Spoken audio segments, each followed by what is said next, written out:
Assalamualaikum warahmatullahi wabarakatuh. Bagaimana kabarnya hari ini anak-anak? Semoga kita selalu diberikan kesehatan dan selalu semangat dalam belajar.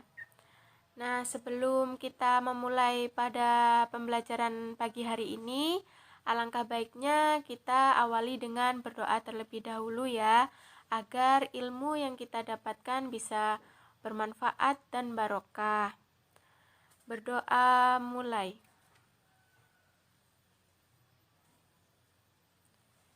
Selesai. Sebelum pembelajaran dimulai, Ibu cek dulu ya kehadiran kalian semua. Untuk presensi kalian bisa isi di kolom komentar, dan untuk yang berhalangan hadir bisa izin melalui via WA ya. Baik anak-anak, sebelum pembelajaran kita mulai, Ibu harap kalian semua sudah membantu orang tua kalian ya. Setidaknya kalian sudah merapikan dan membersihkan tempat tidur kalian sendiri dan membersihkan rumah. Karena kita sebagai anak harus membantu orang tua kita yang di rumah. Ibu juga berpesan pada kalian semua di masa pandemi ini, selalu jaga kesehatan, jangan lupa cuci tangan, dan jangan lupa memakai masker jika keluar rumah. Dan selalu upayakan jaga jarak ya. Sebelum masuk pada materi hari ini, Ibu harap kalian semua sudah belajar ya di rumah. Nah, jadi materi kita hari ini, kita akan membahas mengenai pewarisan sifat dalam pemuliaan makhluk hidup. Baik, anak-anak, sebelumnya tugas minggu kemarin bisa dikumpulkan terlebih dahulu ya yang sudah selesai, karena nanti bisa Ibu koreksi terlebih dahulu. Nah, baik, pembelajaran hari ini bisa kita mulai ya anak-anak. Nah, jadi pemuliaan tanaman dan hewan itu merupakan contoh dari penerapan pewarisan sifat. Jadi pewarisan sifat dalam pemuliaan makhluk hidup itu ada dua, yaitu ada pewarisan sifat dalam pemuliaan tanaman dan ada pewarisan sifat dalam pemuliaan hewan. Nah, jadi untuk yang pertama kita akan membahas mengenai pemuliaan pada tanaman. Nah, jadi pemuliaan tanaman yang dilakukan melalui pembuatan varietas hibrida. Nah, pernahkah kalian mendengar mengenai varietas padi hibrida ataupun jagung hibrida? Mungkin dari kalian ada yang pernah mendengarkan atau pernah tahu. Nah, jadi varietas hibrida itu merupakan suatu jenis tumbuhan yang merupakan keturunan dari hasil persilangan antara dua atau lebih jenis tumbuhan yang memiliki karakteristik genetik yang berbeda-beda. Jadi, varietas hibrida ini dibuat dengan tujuan untuk mengambil manfaat dari munculnya kombinasi yang baik dari induk-induk yang disilangkan. Jadi, contohnya itu semisal ini ada contoh ya, yaitu jagung. Nah, pada jagung hibrida itu misalnya ada hibrida C1, CP1, CP2 dan yang lainnya. Nah, di sini pada gambar ini merupakan contoh jagung varietas Bima 14 Batara. Nah, jagung ini merupakan jagung hibrida unggul yang dihasilkan dari hasil persilangan galur atau jenis dari Balai Penelitian Sereal. Nah, jadi hibrida Bima 14 Batara ini dapat dipanen sekitar kurang lebih 95 hari dan memiliki tinggi kurang lebih 199 cm dan memiliki perakaran yang sangat kuat sehingga tidak mudah roboh. Jagung varietas Bima 14 ini juga mampu menghasilkan panen sebesar 12,9 ton per hektarnya. Nah, selain penampilan jagung ini yang kokoh, kelobak jagung juga menutupi rapat sehingga tahan terhadap penyakit. atau bercak daun. Nah, ini juga sangat bagus ya hasil-hasil dari pemuliaan ini. Nah, yang contoh keduanya itu pada padi hibrida. Nah, padi hibrida ini dapat menghasilkan 30% lebih banyak daripada padi umumnya. Jadi pada padi ini itu lebih banyak ya, dan tanaman itu lebih tahan terhadap kering ya, terhadap tanah yang kering, dan nasinya itu pulen, wangi, dan lebih cepat dipanen. Nah, contohnya itu pada varietas Arzi, Intani, PPH. Nah, yang gambar di samping ini merupakan contoh varietas IPB 4S. Jadi, varietas padi IPB 4S merupakan varietas padi yang dikembangkan oleh IPB, yaitu Institut Pertanian Bogor. Padi ini dikembangkan dalam rangka membantu pemerintah dalam mencegah krisis pangan. Nah, jadi pewarisan sifat dalam pemulihan tanaman ini sangatlah bermanfaat bagi kehidupan sehari-hari ya, karena bisa menunjang ekonomi dan juga mencegah krisis pangan, terutama di negara kita ya. Nah, jadi tujuan dari pemulihan tanaman ini kita itu agar dapat menyiapkan bibit-bibit atau jenis bibit-bibit yang unggul atau yang memiliki sifat yang baik-baik. Maksudnya kita itu bisa menyiapkan bibit yang unggul yang seperti dicontohkan tadi, seperti padi IPB ya, padi IPB 4S itu, karena dengan adanya pemeliharaan tanaman ini kita bisa mengatasi dan mencegah krisis ekonomi ataupun krisis pangan. Nah,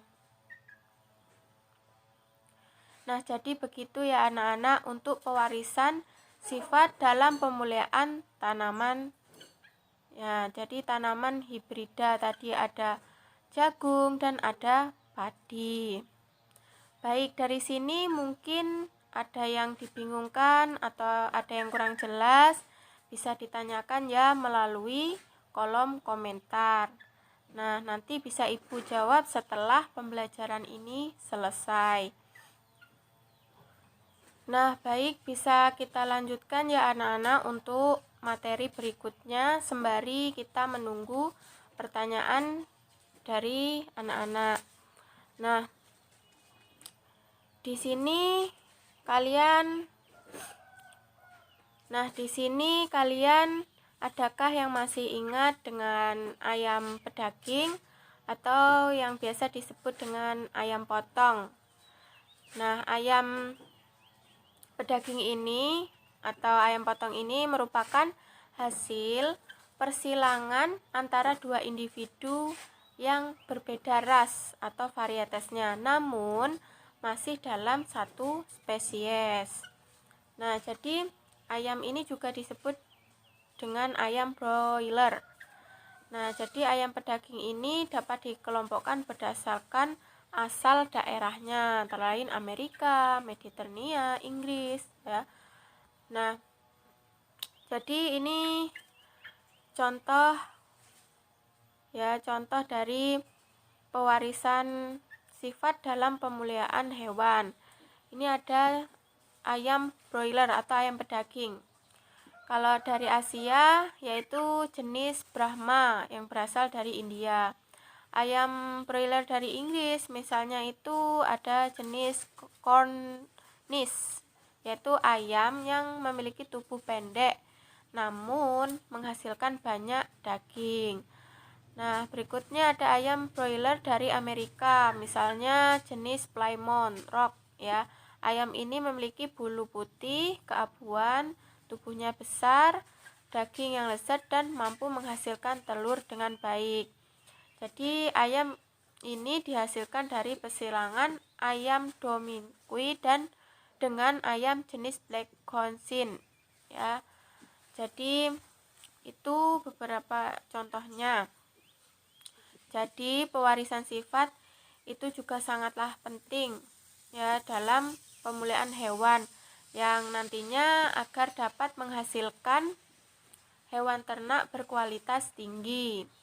Karena dalam dunia perdagangan atau dunia pasar, terutama khususnya pedagang ayam ataupun daging, itu pastinya menginginkan dan menyajikan ayam-ayam yang berkualitas tinggi agar meningkatkan daya tarik pembeli ataupun konsumen. Nah, sebenarnya masih banyak ya contoh-contoh hewan ternak yang berkualitas tinggi hasil persilangan atau pemulihaan makhluk hidup ini. Ada ayam pedaging misalnya ya, sapi perah, ayam petelur. Jadi kalau pada ayam pedaging ini memang difokuskan pada dagingnya ya. Kalau sapi perah ini emang dikhususkan untuk susu yang berkualitas tinggi. Untuk ayam petelur juga dikhususkan untuk menghasilkan telur yang banyak dan berkualitas bagus, berkualitas tinggi. Nah, jadi seperti itu ya anak-anak. Mungkin masih ada yang dibingungkan ataupun kurang paham, bisa ditanyakan melalui kolom komentar. Nah, di situ kalian bisa tanyakan dan kalian tuliskan apa saja yang belum kalian pahami. Baik, sembari menunggu pertanyaan dari kalian, Ibu di sini akan sedikit menyimpulkan materi pada pagi hari ini ya. Jadi, materi pewarisan sifat ini sangatlah penting dalam pemulihan makhluk hidup. Karena materi ini ya, ini bisa kita terapkan dalam kehidupan sehari-hari kita.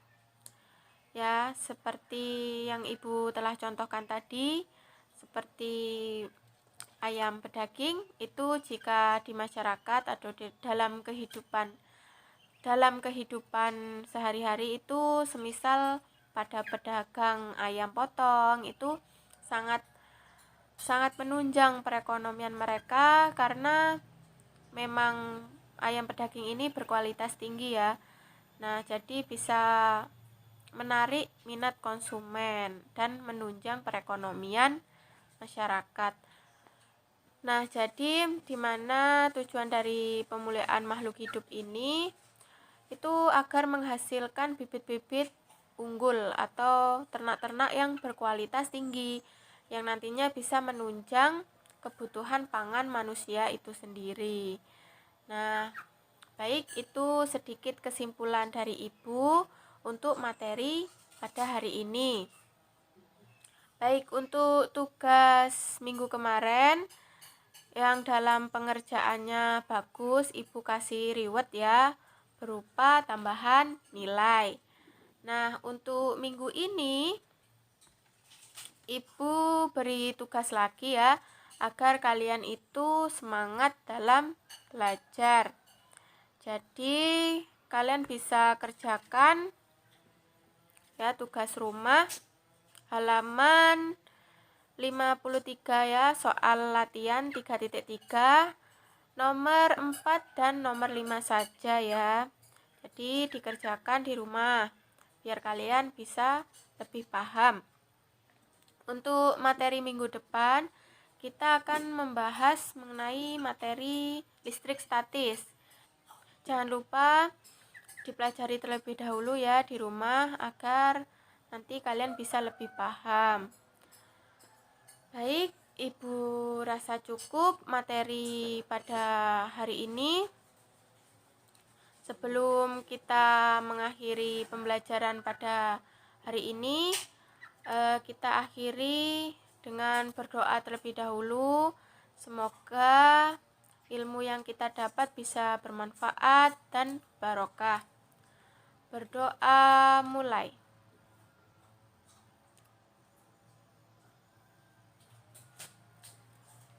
Selesai. Baik, kurang lebihnya Ibu mohon maaf. Selalu jaga kesehatan dan jangan lupa belajar ya. Wassalamualaikum warahmatullahi wabarakatuh.